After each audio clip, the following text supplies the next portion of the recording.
Hey guys, thanks for tuning in for another video. Today I'll be sharing with you this clown sticker set that I made and the painting time-lapse of all the clowns that turned into the designs for the stickers. First I'll talk about the art a little bit and then we'll dive straight into the topic of today's video.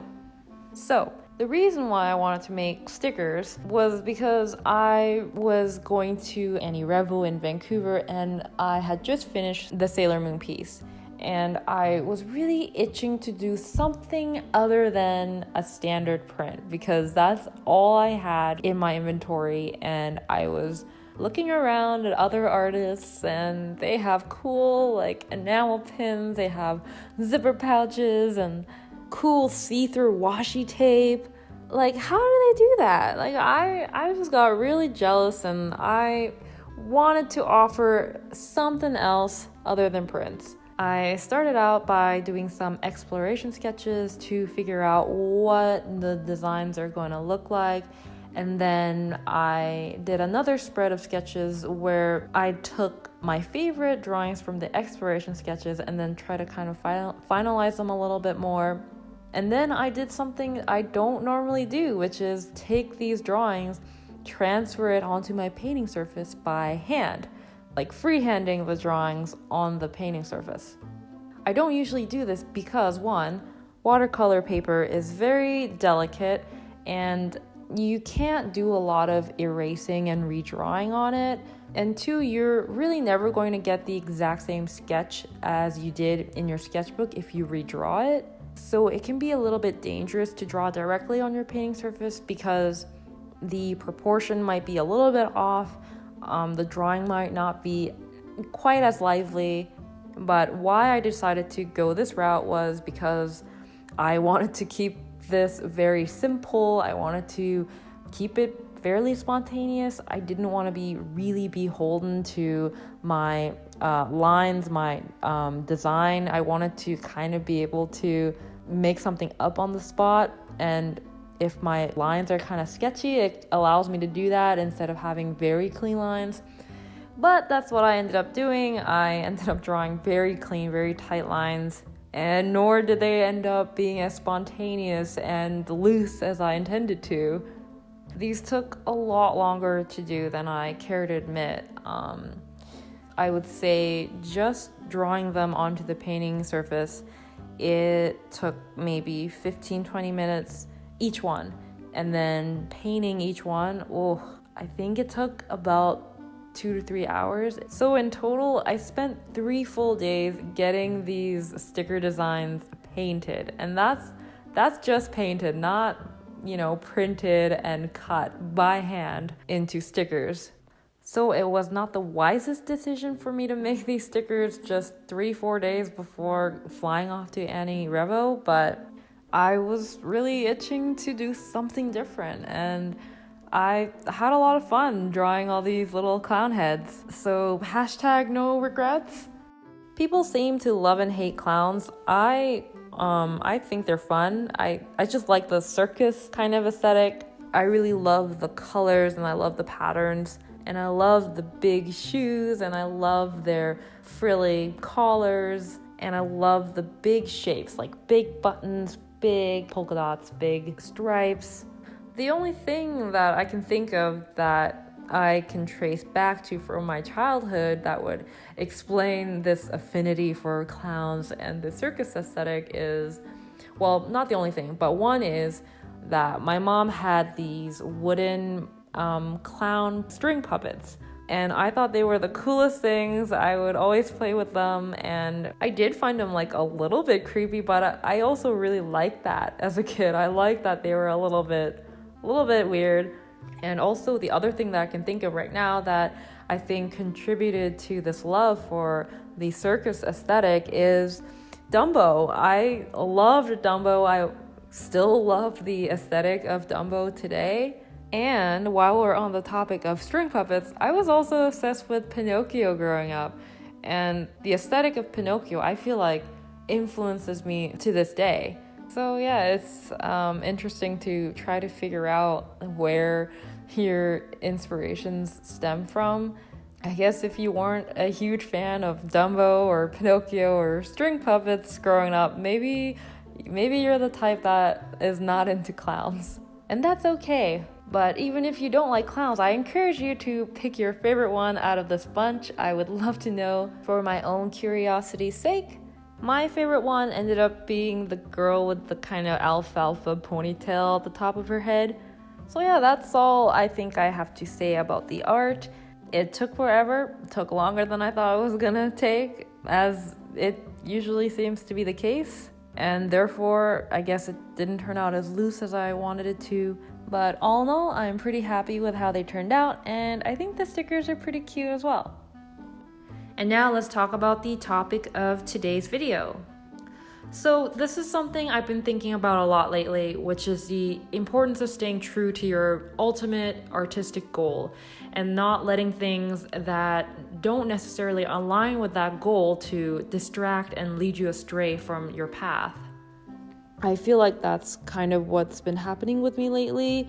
I've been having a lot of distractions slow me down and take focus away from what I really want to do. And when I say distractions, I don't mean the day-to-day kind of distractions where you check social media a little bit too much or browse the web a little bit too much. Not those kinds of distractions. Everyone deals with those distractions, but I've been putting on myself these self-imposed distractions, which are saying yes to certain events or projects that I may not actually have room for in my schedule. And not only that, but they may not be really what I want in the end, and they may just be motivated by monetary reasons. I've had a pretty crazy past few months with tons of traveling and 2 conventions and just recently a move to a completely different city. And I don't think I've had more than 3 weeks in the last few months where I was just free to do whatever I wanted. I always had some sort of obligation, some sort of urgent thing to get done because I had made those commitments. I signed up for those conventions. I had paid for it months in advance. I RSVP'd to that wedding that I didn't really want to go to, but I felt obligated to. I accidentally won a partial scholarship to that IMC workshop, which I wasn't really planning on going. It was a little too expensive for me, but I got the partial scholarship, so I would have felt really bad about not going. And so I found a way to go through a crowdfunding campaign, which I had never done before, but hey, it's never too late to learn, and you gotta jump in if you really want to learn something, right? So I had all these things that I said yes to, had all very good intentions going into it, but I feel like a lot of what I did the last few months were distractions from my ultimate artistic goal. And thus I've been feeling really anxious this whole time and feeling like I'm not doing what I'm supposed to be doing. Conventions, if you don't know, they are a huge time sink. Conventions are usually a 3-day event, but just because a convention is on for 3 days doesn't mean that it only takes 3 days out of your schedule as an artist. Just to prep all the inventory for the convention, I would say that could take up to a week. There are also tons of logistical things you have to take care of leading up to the convention. You have to pick up your passes sometimes the day before. You have to get to the convention venue. Not every convention is local to you. You have to fly into them sometimes. But I was expecting this. I've been to many conventions before, but what screws me up when I sign up to do a convention is the greed. The greed of wanting to do more than I can do. When I know I have a convention coming up, I always feel like I have to do something new specifically for that convention. And I'm really ambitious about it. I think, okay, I have 4 weeks. That means I can maybe do a print a week and I will have 4 new prints for that convention. In the years that I've been doing conventions, and I set that ambitious goal for myself, I've never been able to match that goal. I've never been able to do as much as I would have liked because I just always psych myself up. And I end up putting way too much pressure on myself, and I feel like I have to make it so that other people will like it enough to buy it, which takes the fun out of it. And then I end up spending twice the amount of time on this new piece for a convention than I would on just a regular piece for myself. And that's what happened when I was prepping for Anime North.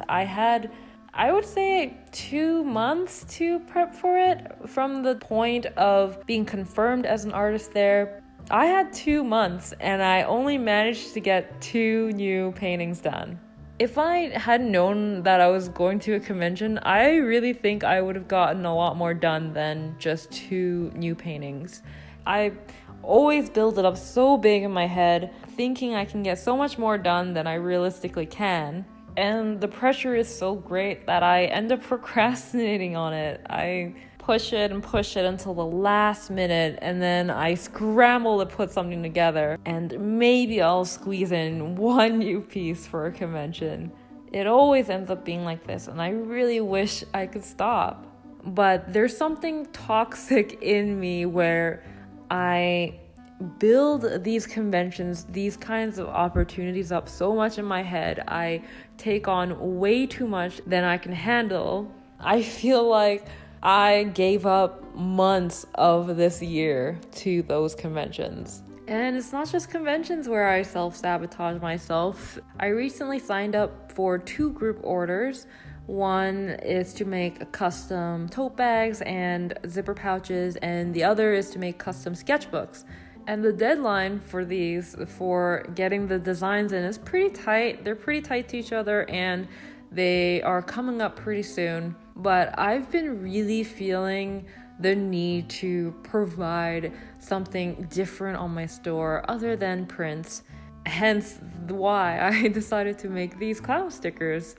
But I'm doing the thing again where all I'm thinking about is how great these designs are gonna be and how I'm gonna spend my time making way more than I realistically can. And it's distracting me from the schedule I set for myself for my upcoming weeks, with getting consistent again with YouTube and hopefully doing a lot more oil paintings and personal pieces again that aren't just for the purpose of being turned into products, which poisons the well of creativity. I wasn't expecting to sign up for these group orders, but they came along my way. I couldn't let go of the opportunity because it hadn't been presented to me before. So I got greedy and I signed up for them, knowing well that deadlines were coming up soon. I have another little convention to go to here in Ottawa that I actually have to make something for. It's Canzine, and you're supposed to have a zine to be a part of it, and I don't have one, so I actually have to make a zine for this convention coming up in less than a month. So this is the predicament that I put myself in, all because when I look at other artists making cool things, I get really jealous, and I feel like I need to do the same, and I feel irrelevant that I don't have the cool products that they do. But I really need to stop looking at it like that, and I need to stop comparing myself with other artists, because clearly we have different goals. And that's the point I wanted to make with this long-winded spiel, and it's that I have to take a step back sometimes and remind myself what my goals really are. Sure, I would love to make cool custom sketchbooks that I can put on my store. And those zipper pouches that some people have at conventions, I am dying to make my own. They are so cute and I would use them all the time too. But I don't think it's the thing that I need to be doing right now. And luckily that group order for the tote bags and the zipper pouches got canceled. And you have no idea what a relief it was to get that email.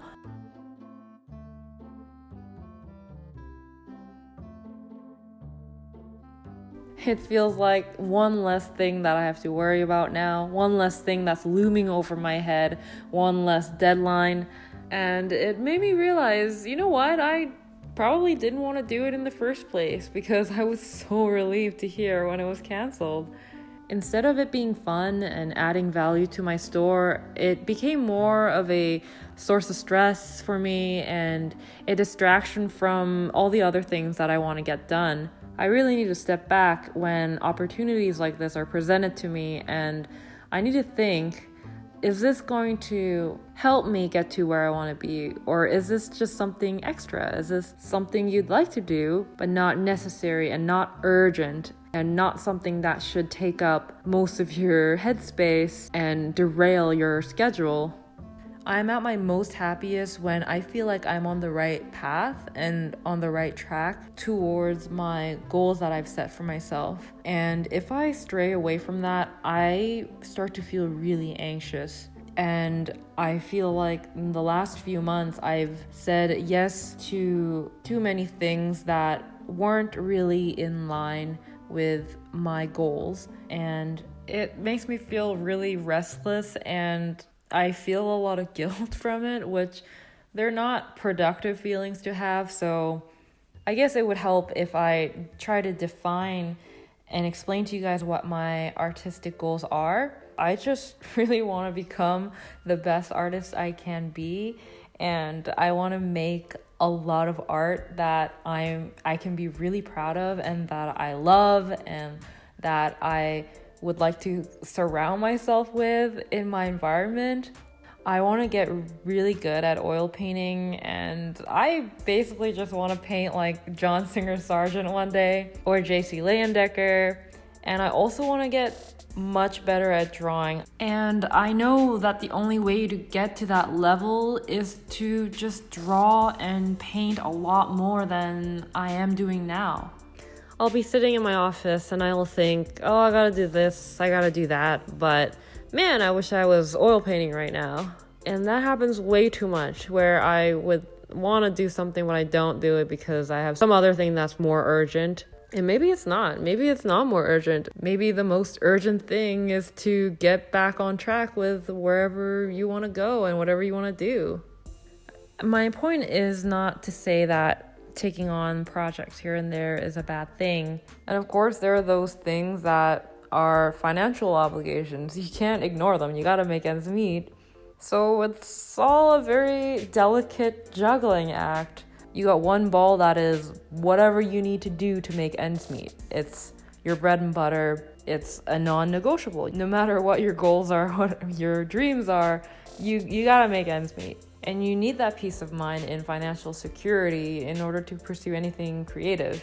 And the second ball is your dream, whatever it is that you are striving to do, and whatever it is that will get you there. For me, that is practice, that is studying, that is creating artwork that truly aligns with me and who I am and what my tastes are, and just putting in the hours that are needed to get me there. And then there's the extra stuff you want to do. That's the other ball. And because it's not totally necessary, that's the ball that can be dropped. Because juggling is hard. I mean, I can't juggle. So if shit hits the fan, you gotta drop a ball at some point. Well, I hope you guys liked that analogy. Like I said, it's just something that's been on my mind lately, so I hope I was able to articulate it well enough for you guys, and I hope it was helpful. I hope that if you are feeling the same way, if you are also feeling anxious and feeling like you are going off track, just remember what motivates you to begin with, and really consider if what you are doing right now aligns with your goals and is motivated with the right reasons. And if you are not doing the thing that's going to take you where you want to be, don't panic. It's never too late. Just find your bearings again and don't look at anyone else. Don't look at what they're doing and feel like you have to keep up with the Joneses. Just keep looking ahead and have faith that you are putting in the time that you need to be, and it'll pay off in the end. there may be other more interesting things in the moment that may distract you, and it's okay to indulge in them every once in a while, but just never lose sight of your ultimate goal, because at the end of the day, achieving that is probably what's gonna make you most happy. So I think that's how I would like to end today's video. And if you are curious about these stickers, they are available on my online shop. They are under a new tab called Merchandise. And in this tab, I will be slowly adding some cool new things as I go. So please stay tuned for that as well. So with that, I hope you guys enjoyed watching today's video, and I will see you guys in the next one. Bye!